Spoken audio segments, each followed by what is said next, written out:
Hey guys, Brian here from Better Chess Training, and today I'd like to share a recent game of mine that I thought was very instructive, um, both from a tactics standpoint, which we'll see, but also from uh, kind of a cautionary tale regarding development and making sure that you get all of your pieces activated and what happens when you don't.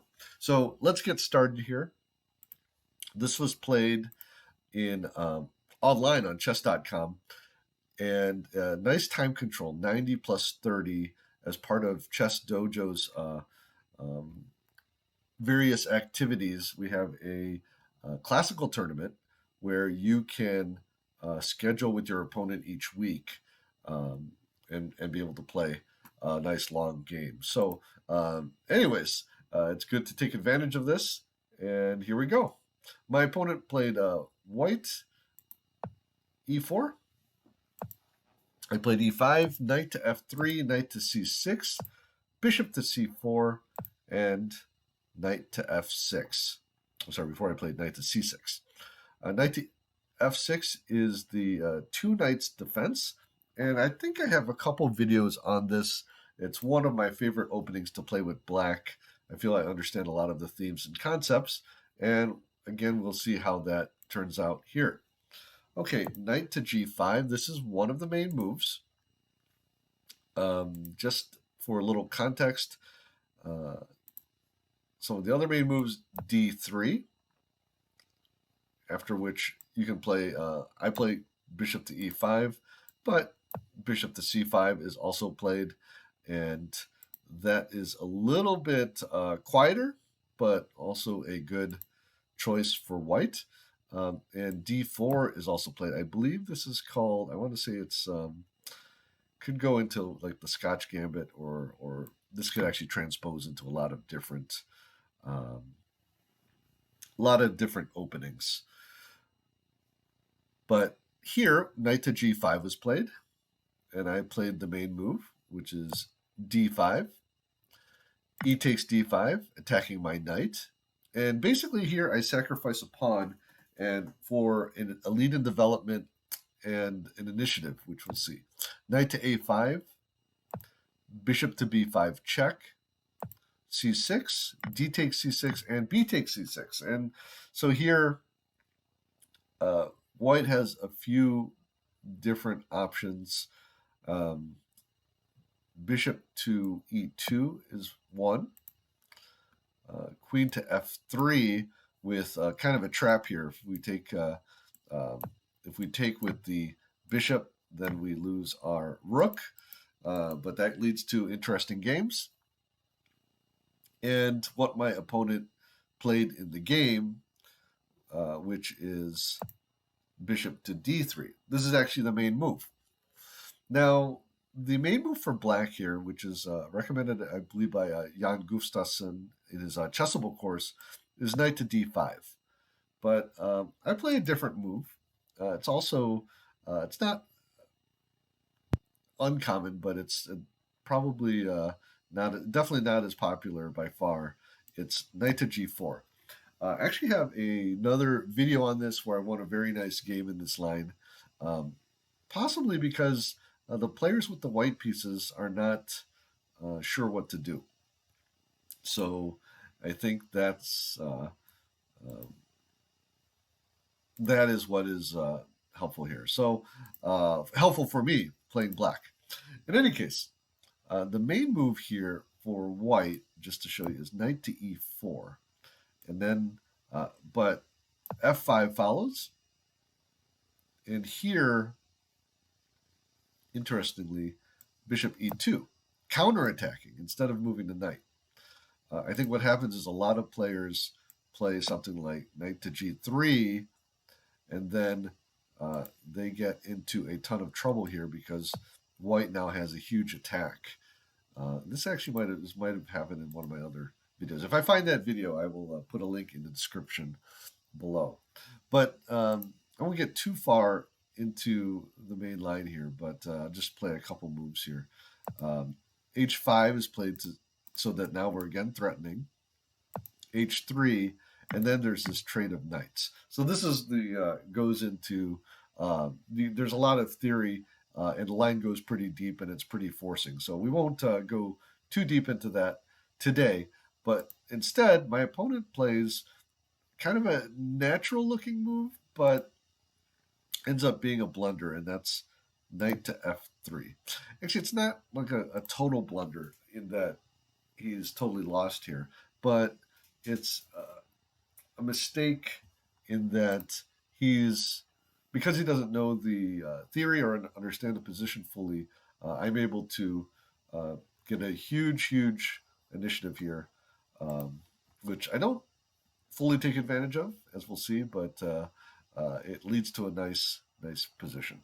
Okay, f5, threatening this fork, h3, and here is where I have a big opportunity to gain an advantage. So why don't you, if you want, you can pause the video and see if you can figure it out. Try to see what the follow-up idea is. Well, you can calculate as deeply as you want and see if you can figure it out. Okay, well, of course, my knight's attacked.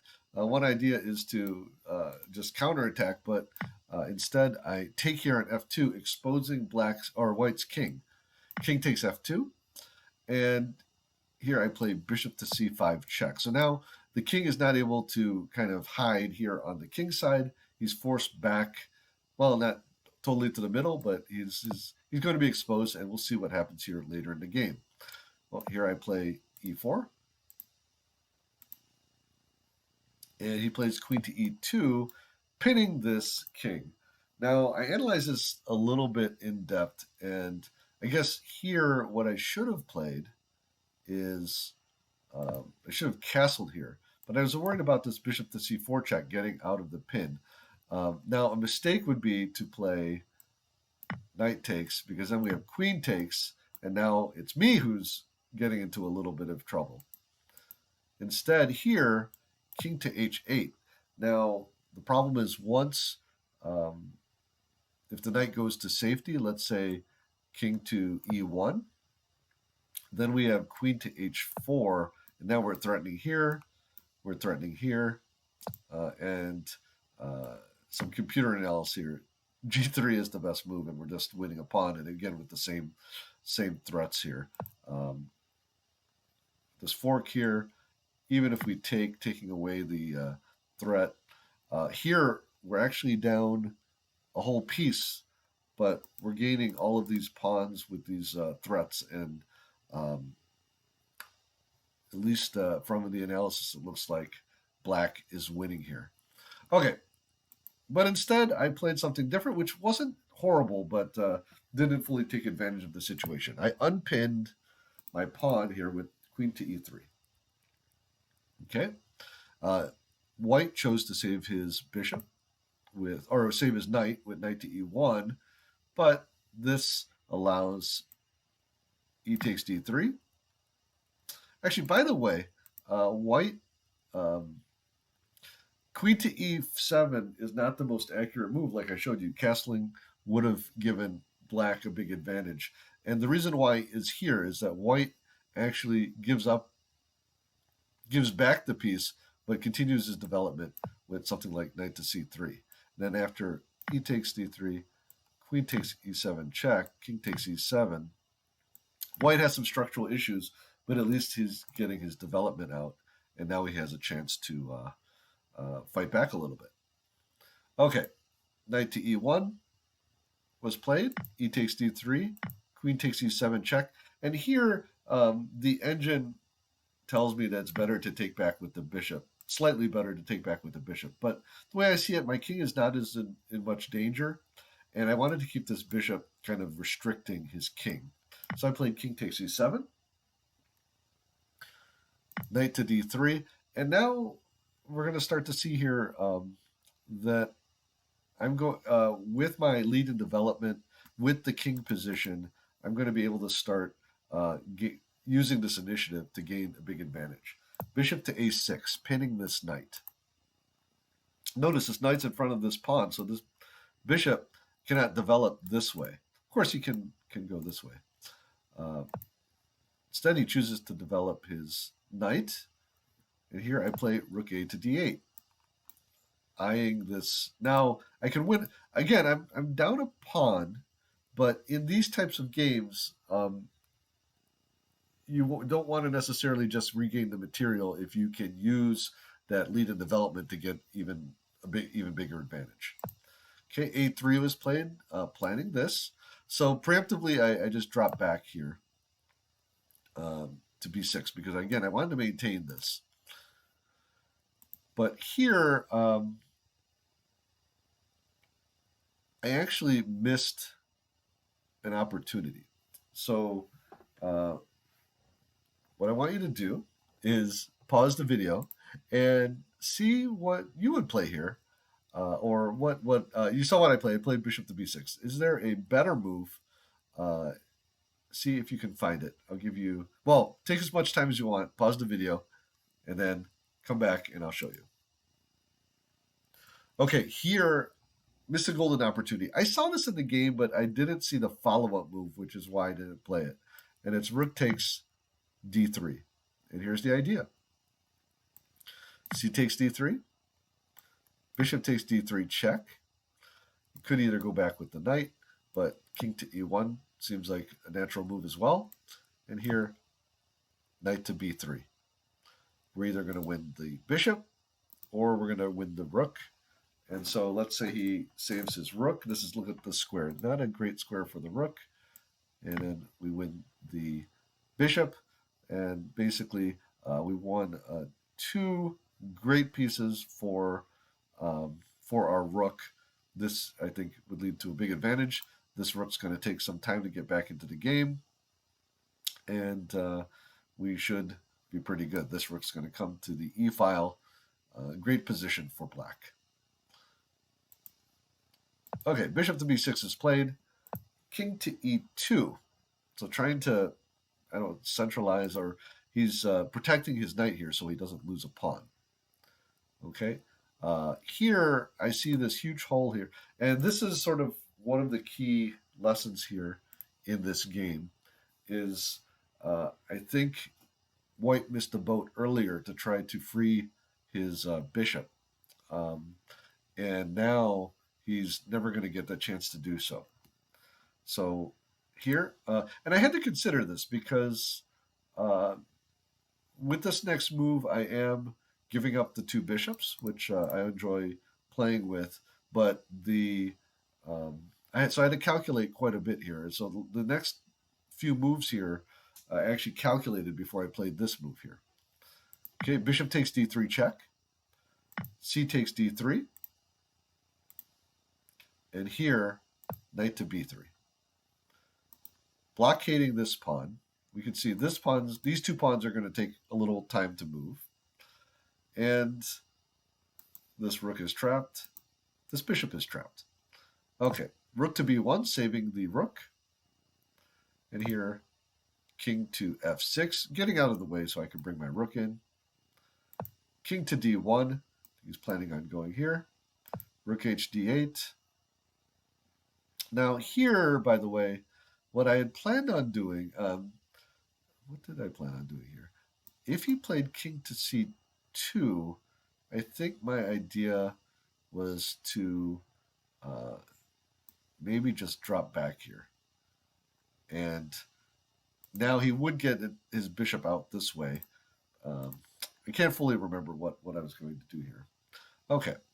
Oh, wait, I was thinking I was looking at something like this. Rook takes d3, king to c2, and then I think I was going to bail out with knight takes c1, rook b takes c1, and rook h d8, which still gives me a pretty powerful position. It's probably, I think it's still winning, but not totally sure. You know what? This is one where let's see what the engine says, just because I'm curious. So after rook h, so here, instead of, well, actually here it says that rook h e8, which is what I played, is the best move. But let's see, what would have happened here if he played king to c2? I guess I would hit him. Oh, well, yeah, I guess I would hit him with this check. And then after he goes back to D1, um, well, it's just saying to bring my knight back here. Actually, another move it's saying to play king to G5, which I think it's looking to just walk in here this way. But even so, this knight again is very dominant, and this would have been a good position to play as well. But it did like my move, which was rook h to e8, centralizing the rook, again cutting this king off. And now he plays knight to a4, trying to hit my bishop. And here I just played rook takes d3. And my idea here is that with these pieces being trapped, I calculated the line knight takes b5, a takes b5, and then if he tries to go here, something like this, then I just keep everything locked down with this move. So this rook is protected, and this knight is protected, and basically these two pieces, again, are still trapped. Okay, here, though, he plays king to c2, and again, I just followed through with my plan. Rook to d1, protecting here, because now I do have a threat. Just to show you, let's say he just played a move like this. Oh, actually, the threat isn't happening yet because I can't. This knight is not protected, but we'll see later what happens. Rook to d1, c5, and here he brings his knight back, trying to break up the connection here, but that's why c4 happened. Knight to e2. And here I played a little bit inaccurately. I think I could have played bishop to a5 here. And then, for example, if he tries knight to f4, I think, let's see here, do I have here? Oh, no, not quite yet. Let's see, what do I, oh, I'm sorry. I have knight to d, I have the smothered mate here. So that I could have played that, but for some reason I was worried about this, I think. So I played bishop to c7 to kind of corral that knight. So this is another point, is because of White's lack of development and basically his pieces being crippled here, even though right now I'm not playing the best moves, the position is still winning. And not saying that you should take time on purpose, but even though I made a few inaccuracies here and that maybe didn't win in the most efficient way, because of the dominance of my pieces over my opponent's pieces, it doesn't matter. Okay. Of course, we should learn to play as efficiently as we can, but in this position, when we're totally dominating the position and he has no counterplay, it makes it pretty easy. Okay, rook to e1, bishop to e5, and then he brings it back. And here, this is what shows the total dominance of the position. Bishop to c7. I realize my mistake, and then I bring my piece back here. He's trying to shuffle, trying to hold here. He knows, so now he does see this threat, so he's not, he's giving his king away to go back. Bishop to a7, knight to c3, and this was the final mistake. See if you can find the finish here. I'll give you a few seconds. Pause the video if you want. And here, I finished the game off with rook takes d2 check, bishop takes d2, and rook takes d2 is mate. So, anyways, I enjoyed playing this game. Even my opponent, sometimes when you lose a really good game where your opponent played really well, at least this is what happens to me. I mean, I'm always disappointed that I played poorly, but when it's a game like this, he was just congratulatory of me over being able to win like that as well. And I've had a couple games like that over time where my opponent found a great combination or something like that, and it's good sportsmanship just to congratulate them on that. So it felt good. Hey guys, I hope you enjoyed that video. I enjoyed playing the game, of course, and I did think that it was important to show you this game and how when you look for these opportunities, especially if your opponent makes a mistake in the opening and doesn't develop his pieces, how there's many opportunities for you to gain an advantage by hindering, or in this case, crippling a couple of his pieces, because basically it's like you're playing two pieces up, as I was in this game, and as you can see here, it makes it pretty easy to win. In any case, I did find that other two nights game. You can click on it over here to check out that game in this same variation. If you haven't already, hit the subscribe button down below. And I hope you guys have a great day. Talk to you soon.